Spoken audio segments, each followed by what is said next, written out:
The life of a hardworking future king. His eccentric habits are known to the world, but the Prince of Wales has every reason to feel content.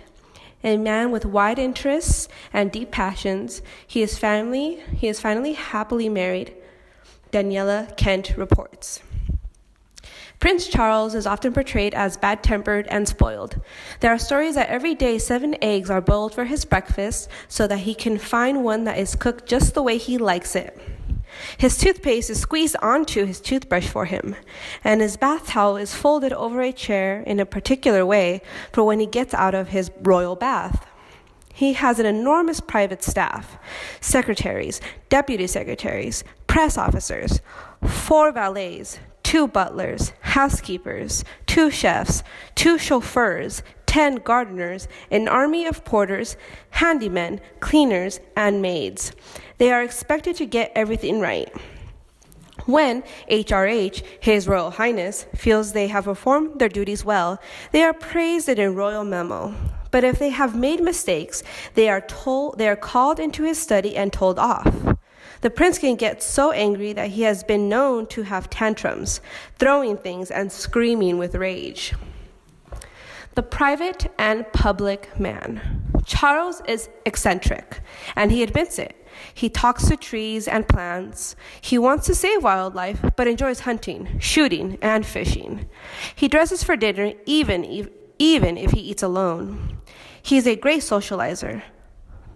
Poets, artists, writers, broadcasters, politicians, actors, and singers all eat at his table.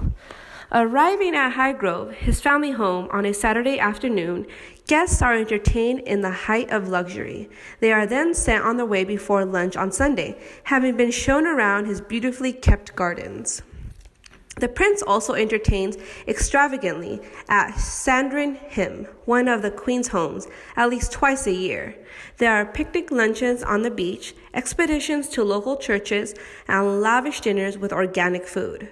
Conversation is lively, but the heir to the throne has to be careful what he says, because he knows only too well that anything he says in private may be repeated in public.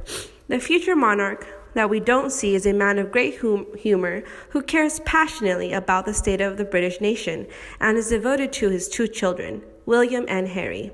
He is madly in love with his darling wife, which is now how he refers to Camilla in public. A dutiful life. Together, Charles and Camilla perform royal duties both at home and abroad. He attends over 500 public engagements a year.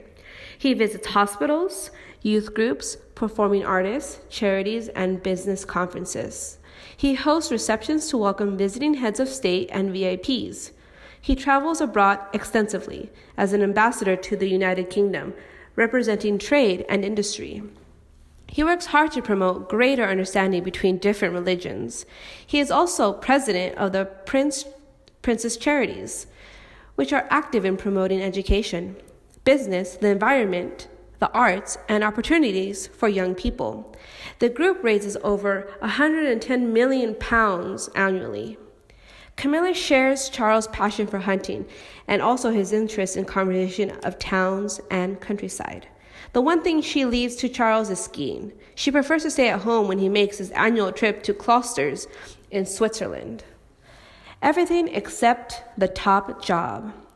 Since his second marriage, Prince Charles has everything he wants, except at his first wife Diana, who was killed in a car accident in 1997, used to call it the top job. Yet despite not being on the throne, he has worked hard to accomplish so much. He is concerned about the state of the country he loves and is frustrated that governments do little to tackle those problems about which he feels so strongly. The Prince of Wales has his own food company, Duchy Originals. It originally sold cookies, but is now expanding to become one of Britain's best-known and most successful organic brands, with over 200 different products, including food, drinks, and hair and body care products.